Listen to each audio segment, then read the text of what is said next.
की संपूर्ण जिल्हा परिषद साध्या वेशातल्या पोलिसांनी भरली होती. म्हणजे आम्हाला समजलं नाही की एवढं मोठ्या संख्येनं पोलीस काय येतात. आणि आमच्या एक सन्माननीय सदस्य बापूसाहेब शिंदे आहेत आमच्या बरोबर, त्यांचं आमच्याच 2 सदस्यांनी अपहरण केलं अशी त्यांच्या विरुद्ध काल खोटी तक्रार दाखल केली. सकाळी काल एकदा त्यांच्या विरुद्ध तक्रार झाली. ते स्वतः पोलीस स्टेशनला गेले. त्यांनी पोलीस स्टेशनला पहाटे जबाब दिला की मी पुन्हा मला कोणी अपहरण केलेलं नाही, मी माझ्या मर्जीनं माझ्या पक्षाबरोबर आहे.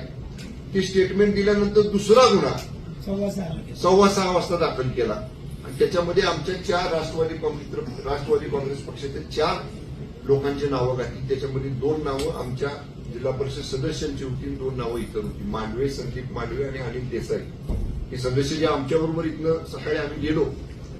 त्यांना आतमध्ये जाताना त्याच्या अगोदरचं सांगतो, कामेश कांबळे जे आमचे सदस्य होते त्यांना मी आणि मकरंद आबा आम्ही लिफ्टमधनं वर घेऊन जात असताना माननीय शिवेंद्रसिंह राजे गोष्टींनी त्यांना हरवलं. तो म्हटला मला बोलायचं नाही, मी आबांच्या दादांच्या बरोबर मी जाणार आहे, एवढं स्पष्ट त्या कामेश कांबळेने सांगितलं. तरी बाबांनी त्याला दम दिला. बाबांबरोबर ज्यांचा जिल्हा परिषदच्या निवडणुकीशी संबंध नाही अशी सातारचे नगराध्यक्ष मोहिते आणि एक फिरोज पठाण नावाचा त्यांचा कार्यकर्ता, त्या तिघांनी मिळून मी त्याला कवळा भरला होता. असं मी त्याला मिटिंग धरलं होतं कामेशला. माझ्या मिटिंगनं सोडून त्याला उजव्या बाजूच्या वरांड्यामध्ये ओढत नेलं. तिथनं धरून मी आणि आम्हाने परत त्यांच्या मिटिंगनं सोडवून त्याला लिफ्टमध्ये आणलं. लिफ्टमधनं 4थ्या मजल्यावर आम्ही घेऊन गेलो. अगदी दरवाज्यातनं आतमध्ये आमच्या सगळ्या सदस्यांच्या बरोबर, तुम्हाला आमचे सदस्य सांगतील, आमच्या सगळ्या सदस्याबरोबर ते कामेश कांबळे जाऊन आमच्या सदस्यांच्या बाजूला बसले. दुसरे जे 2 सदस्य आमचे खाली होते त्यांना आणायसाठी आबावरच थांबले. शशिकांत शिंदे साहेबांनी आम्ही खाली आलो. तोपर्यंत शिंदे साहेबांना लोकांनी सांगितलं की बसमध्ये बसणाऱ्या सदस्यांना सुद्धा आत सोडत नाही, त्यांची बस सुद्धा बाहेरच उभा केलेली आहे दरवाज्यावरची. शशिकांत शिंदे साहेब तिकडे बसकडे गेले आणि जे 2 सदस्य खाली होते अनिल देसाई आणि संदीप मांडवे त्यांना घेऊन मी वर आलो. मी वर आल्यानंतर 4थ्या मजल्यावर गेल्यावर बाबा जसं सांगतायत 101 साध्या वेशातले पोलीस त्या लिफ्टच्या समोर उभे होते. त्यातनं सुद्धा लिफ्ट पोलीस त्यांना धरत होते आणि मी आमच्या 2 सदस्यांना घेऊन आबा आणि मी आम्ही दरवाज्यापर्यंत गेलो. दरवाजापाशी अक्षरशः पोलिसांनी असं दांडकी आडवी लावली, काट्या आडव्या लावल्या. आम्हाला पुढे जाऊ दिलं नाही. 25-30 पोलीस आम्हाला मागे ढकलत होते. हे आणि मी पुढे होतो. आमच्या दोघांच्या मध्ये ते सदस्य होते, आम्हाला मागे ढकलत होते. 10 पोलीस एका सदस्याला ओढत होते. 10 पोलीस साध्या वेशातले. तो मांडवे सदस्य आमचे ते सांगत होते अरे मंत्री आहेत 2, पण काही सुद्धा त्या पोलिसांवर परिणाम नाही. मला त्या झटापटीमध्ये मला इजा झाली, रक्त आलं माझ्या हाताला, काय लागलं मला त्या गडबडीत समजलं नाही. पण तरी सुद्धा दरवाजापर्यंत त्या संदीप मांडवेना आणि अनिल देसाईंना आम्ही नेलं. पण ज्यादा परत त्या सिव्हिल ड्रेसमधले पोलीस आले. म्हणजे तसं बघितलं तर आम्ही दोघं, नितीन काका होते, आम्ही शशिकांत शिंदे साहेब होते, आम्ही 25 पोलिसांना बाहेर पडलो. म्हणून त्यांनी ज्यादा बाहेरच्या बाजूला उभे असणाऱ्या पोलिसांना बोलवलं आणि त्याने आम्हाला ओढलं बाजूला आणि आमच्या तावडीतनं ते 2 सदस्य त्यांनी घेऊन पोलीस स्टेशनला गेले. म्हणजे जर तुम्हाला लोकशाही मार्गाने जर तुम्हाला सत्ता पाहिजे होती तर लोकांनी कौल तर 37 मतांना आमच्या बाजूने दिला होता. पण आम्ही काही निवडणूक झाल्यावर हातात घातलेला नाही. आमचा तिघांचा हातात निवडणुकीच्या आधीपासून आहे. 2 राष्ट्रवादी तरी एकत्र लढल्या आणि शिवसेना आणि राष्ट्रवादी काँग्रेसची आम्ही तडजोड करून प्रीपोल अलायन्स निवडणूक पूर्व युती आम्ही केली. आमचे 37 सदस्य आपले निवडून आले. आमच्यातल्या 2 सदस्यांनी व्हीप मोडला, त्यांच्यातल्या राष्ट्रवादीतल्या 2 सदस्यांनी व्हीप मोडला. ठीक आहे, त्यांच्यावर आता आम्ही पक्षांतर बंदाची कारवाई करू, त्यांचं डिस्क्वालिफिकेशन करू, त्यांचं सदस्यत्व रद्द करू. अगदी सुप्रीम कोर्टापर्यंत जायची वेळ आली. काही लोकांनी सांगितले त्या सदस्याला की तुमचं सदस्यत्व जाऊ देत नाही. पण सगळंच काय आज जसं शासन त्यांचं मांडलिक झालं, पोलीस जसं त्यांचे घरगाड्यासारखं वागले भारतीय जनता पक्षाच्या, तसं न्याय देवता आम्हाला न्याय दिल्याचा विश्वास आहे ना. आम्ही इथं न्याय मागू, कोर्टामध्ये जाऊ, हायकोर्टात जाऊ, सुप्रीम कोर्टात जाऊ, पण ज्यांनी पक्षाचा आदेश मोडलाय त्यांच्यावर कारवाई करायचा आम्ही निश्चितपणे कोर्टाच्या न्यायालयाच्या माध्यमातून प्रयत्न करू. पण आज मला एकच तात्पर्य सांगायचं आहे, आम्ही तरी सुद्धा 33 सदस्य इथनं गेलो होतो. 33 मतं जर आम्हाला पडली असती आणि नेलेले सदस्य ते मतदान करायसाठी येत होते. म्हणजे तुम्ही लोकशाहीचा खून केलाय. लोकशाही मतदानापासून कुणालाही रोखत नाही, पण इथं मतदानाच्या दरवाज्यावर आलेला आपल्याला तर सगळ्यांना नियम माहिती आहे. 100 मीटर पांढरी लाईन उडलेली असते निवडणुकीच्या वेळी. त्या पांढऱ्या रेषेच्या आत 5:30 वाजायच्या आत जर आपण माणूस उभा केला तर रात्रीच्या 8 वाजेपर्यंत मतदान घेतात. त्यांच्या 100 मीटर नाही, आत अधिकारी बसलेत, ह्या दरवाजावर आम्ही नेऊन त्याला सोडले, तिथनं पोलिसांनी ओढून गेले. म्हणजे किती दादागिरी, किती मजुरी, किती सत्तेचा माज. आम्ही पण आहे ना त्या सरकारमध्ये मंत्री आहोत. मंत्र्याला जर जखम होती, दुसऱ्या मंत्र्याला जर तुम्ही त्यांना जर धक्काबुक्की करता, 2-2 मंत्र्यांना ओढता, म्हणजे तुम्हाला मंत्री असलेल्याचं सुद्धा तिथं समोर आपले त्याचं सुद्धा भान नाही. एवढे पोलीस मांडलिकत्व पत्करल्यासारखं भारतीय जनता पक्षाचे आज वागलेले आहेत. आम्ही आमच्या युतीच्या वतीनं या पोलिसांचा आणि जिल्हा प्रशासनाचा जाहीरपणानं धिक्कार करतो, निषेध करतो. आणि समारोप करताना मी एवढं सांगेन, या प्रकरणाची सुरुवात आज भारतीय जनता पक्षाने केलेली आहे, पण याचा शेवट राष्ट्रवादी काँग्रेस आणि शिवसेनेची युती. निश्चितपणे आम्ही जास्त बोलत नाही, पण आज तुम्ही बघितलं असेल माध्यमांनी सुद्धा, आम्ही बाहेर आलो, निवडून आलेल्या लोकांच्या अंगावर गुलाल होता, पण चेहऱ्यावर सुटकी काळा होती. आणि आमचे लोक पराभूत झाले होते, पण वाघासारखी ताट मान करून आमचे सगळे घोषणा देत होते शिवसेनेच्या आणि राष्ट्रवादी काँग्रेस पक्षाच्या विजयाच्या. हा मर्द शिवसैनिक आहे, हा मर्द राष्ट्रवादी काँग्रेसचा सैनिक आहे. त्यामुळे ठीक आहे, त्यांच्या हातात सत्ता, आमच्याही हातात 2.5 वर्ष शिंदेसाहेब मुख्यमंत्री होते ना, पण असं कधी असलं गलिच्छ राजकारण त्यांच्या नेतृत्वाखाली आम्ही पण मंत्री होतो, मी पण पालकमंत्री मागच्या वेळी आता आहे. अनेक निवडणुका झाल्या, मग का बरं आता बोलायचं नाही मला. हे विरोधात उभे होते आणि भाजपचा उमेदवार 2024च्या निवडणुकीला उभा होता. माझ्या मागल्यात आबांच्या माझ्या कशा नीत्या केल्या, नाहीतर काय निकाल लागला असता 2024च्या विधान लोकसभेचा ते कळलं असतं ना. ते विसरला तुम्ही. ज्या किती मतांनी निवडून आली भाजपची सीट लोकसभेला, 34,000. मग खरं दावाने आम्ही रात्री 10 नुसते फोन केले, 10 फोन केले असते, चित्र वेगळं दिसलं असतं. पण आम्ही आमच्या नेत्यांचा, आम्ही महायुतीचा धर्म पाळला. पण त्याची अशी जर परतफेड भारतीय जनता पक्षाकडनं होणार असेल तर हे पूर्णपणे चुकीचं आहे. मगाशी सांगितलंय, मी उद्या दिवस मतदारसंघात आहे. रविवारी मुंबईला गेल्यावर माझ्या पक्षाचे मुख्य नेते, राज्याचे उपमुख्यमंत्री आदरणीय एकनाथजी शिंदे साहेबांच्या कानावर सगळा इतके वृत्तांत घालेल. आवाज सुद्धा मान्य सुनेत्रा वहिनी साहेबांच्या कानावर हा इतके वृत्तांत घालतील. शशिकांत शिंदे साहेब पवार साहेबांच्या सुप्रियाताईंच्या कानावरती हा इतके वृत्तांत घालतील. आणि निश्चितपणे जिल्ह्यात काय भूमिका घ्यायची हे आम्ही सगळे एकत्र बसून ठरवू. पण एक वाक्यात मी सांगेन, भारतीय जनता पक्षाने नीचपणाचा आणि सत्तेची मस्ती कशी असती त्याचा कळस करून आज दाखवलेला आहे. हे लोकशाहीचा गळा घोटणारं कृत्य आहे. सातारा जिल्ह्यातली स्वाभिमानी जनता भारतीय जनता पक्षाच्या या कृत्याचं उत्तर लोकशाही मार्गानेच त्याला दिल्याशिवाय राहणार नाही. प्रश्न नंतर विचारा, आधी ह्यांचं उद्या मग आम्हाला प्रश्न येईल. आता आम्हा बोलतील.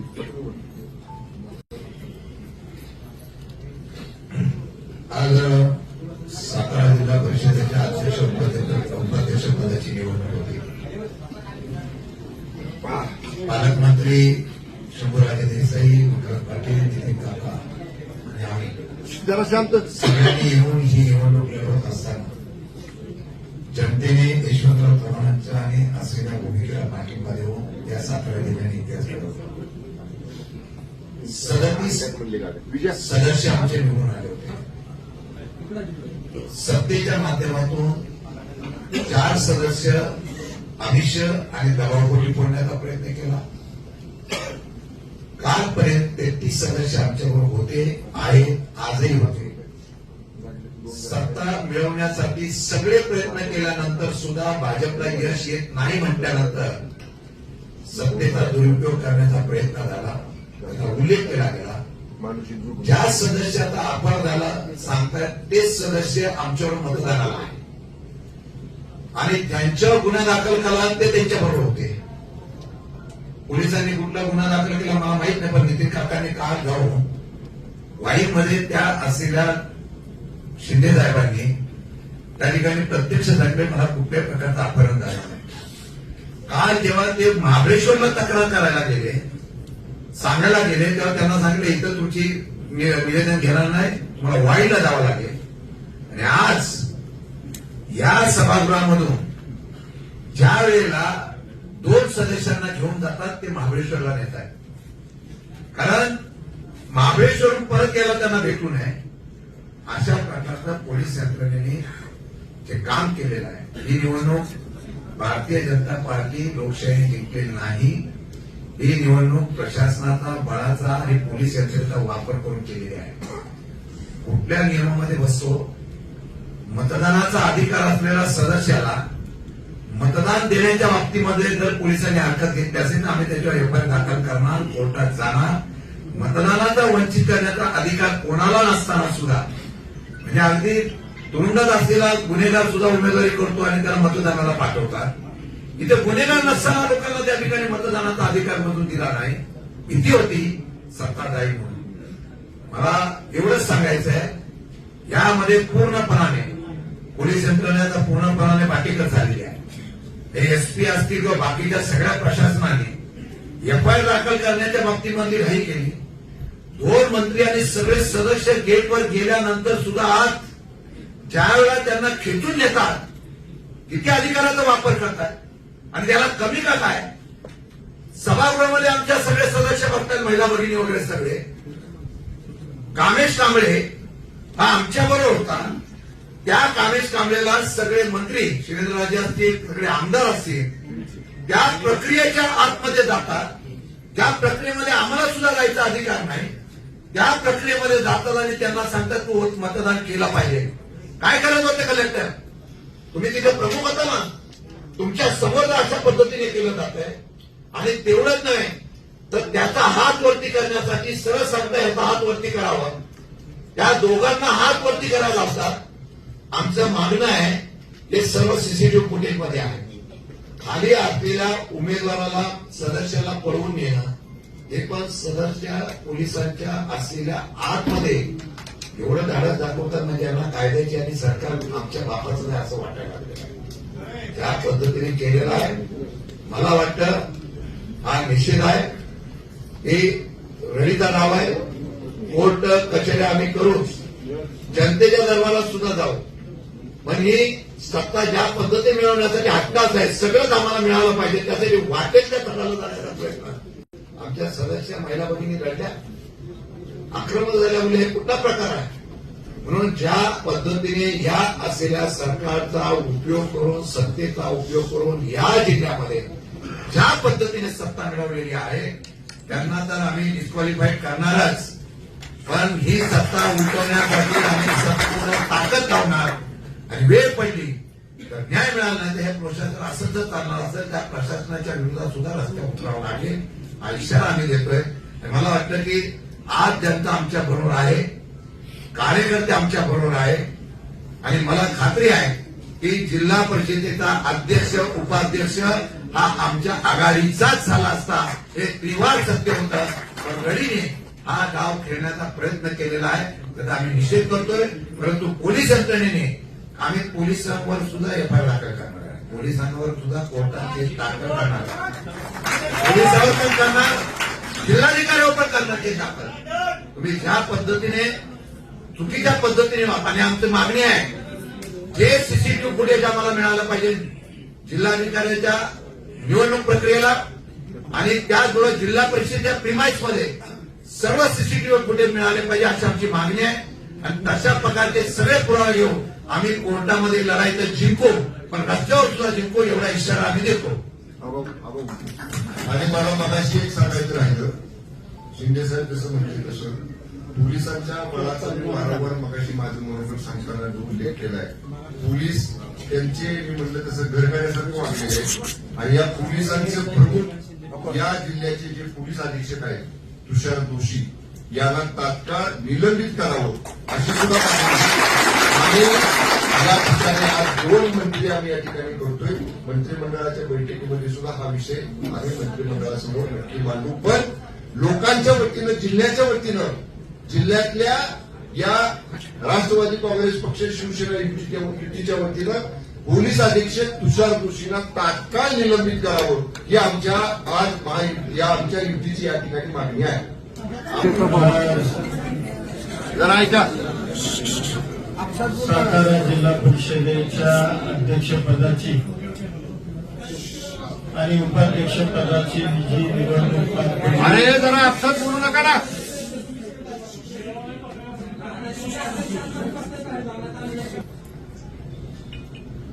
या पुरोगामी सातारा जिल्ह्याला किंबहुना जो जिल्हा कैलासवासी चव्हाण साहेबांचा जिल्हा म्हणून ओळखला जातो, या जिल्ह्याच्या दृष्टीनं एक अतिशय काळाकुट्ट दिवस आहे असं म्हणलं तर काही वावगं होणार नाही. खरं तर या जिल्ह्यानं राज्याला नेतृत्व दिलं, देशाला नेतृत्व दिलं आणि दुर्दैवानं आज या जिल्ह्यामध्ये अशा पद्धतीनं आसुरी सत्ता मिळवण्याचा जो प्रयत्न झाला, हा जिल्ह्याच्या राजकीय जो इतिहास आहे या इतिहासाच्या दृष्टीनं अतिशय घृणास्पद प्रकारे असं म्हणलं तर काही वावगं होणार नाही. खरं तर या जिल्ह्यामध्ये अनेक राजकीय संघर्ष झाले, अनेक पक्ष पूर्वी होते, आज जसे तसे पूर्वी होते. अनेक दिग्गज मंडळी या जिल्ह्यामध्ये त्यांनी नेतृत्व केलं, या जिल्ह्याला विकासात्मक दिशा देण्याचं काम केलं. त्याच सातारा जिल्ह्यामध्ये दुर्दैवानं जे याच्यापूर्वी कधीही घडलं नाही, कधीही नाही, म्हणजे तुम्हालाही पत्रकारांना कल्पना आहे की अशी घटना याच्यापूर्वी या जिल्ह्यामध्ये कदापिही घडली नाही. ती घटना आज सातारा जिल्ह्यामध्ये भारतीय जनता पार्टीनं जे राजकारण आज या ठिकाणी केलं, त्यामुळे या जिल्ह्याची मान शर्मेनं खाली गेली असं म्हणलं तर वावगं होतं.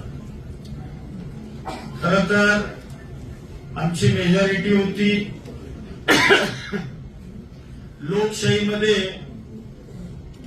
मेजॉरिटीला महत्व असतं आणि दुर्दैवानं आज मेजॉरिटीचा विचार न होता पोलीस बळाचा, प्रशासनाचा प्रचंड वापर करून, म्हणजे मगाशी म्हणल्याप्रमाणे आम्ही राज्याचे दोघं मंत्री आहोत, खासदार आहेत, आमदार आहेत, आम्ही एवढी मंडळी जबाबदार तिथं असताना सुद्धा प्रशासनानं आमच्या सारख्यांवर दांडगावा करावा, याच्यासारखं दुर्दैव असूच शकत नाही. यासाठी काय केलं पाहिजे आपण? यासाठी म्हणजे आजची ही घटना माझ्या माहितीप्रमाणे किंवा मला जे वाटतं, या जिल्ह्यातल्या सर्वसामान्य माणसाला ही घटना बिलकुल आवडणार नाही. या जिल्ह्यातला प्रत्येक माणूस आजच्या या निवडीचा निषेध करेल अशा पद्धतीचं कार्य आज या मंडळींनी त्या ठिकाणी केलं. म्हणजे मेजॉरिटी आमची असताना खोटे नाटे गुन्हे दाखल केले. बर मला सांगा, ज्या व्यक्ती अब्स्कॉन्डिंग आहे म्हणले, ती व्यक्ती पोलीस स्टेशनला जाऊन सांगते समक्ष इन कॅमेरा, स्वतःच्या लेखी हातानं निवेदन लिहिते, देते. ही घटना आहे पहाटे 5:30 आणि पुन्हा 6:15 त्याच पद्धतीचा दुसरा गुन्हा हा दाखल केला जातो आणि तो अपहरण करून खून करणे अशा पद्धतीचा गुन्हा हा दाखल केला गेला. आणि जे आमचे सदस्य होते त्या सदस्यांना मतदानापासून जाणीवपूर्वक प्रशासनाला आणि पोलिसी बळाचा वापर करून आमच्या लोकांना मतदान करू दिलं नाही. हा लोकशाहीचा घडा घोटण्याचा प्रकार, ते आज या जिल्ह्यामध्ये घडलं. आणि मला खात्री आहे, हा जिल्हा, या जिल्ह्यानं देशाला स्वातंत्र्य मिळण्याकरता योगदान दिले. म्हणजे स्वातंत्र्यपूर्व काळामध्ये सुद्धा या जिल्ह्यातल्या अनेकांनी बलिदान दिलं. आणि या राज्याचं सुद्धा नवमहाराष्ट्र निर्माण करण्याकरता सुद्धा या जिल्ह्यातल्या नेत्यांनी फार मोठं योगदान दिले. आणि अशा जिल्ह्यामध्ये हा प्रकार घडला.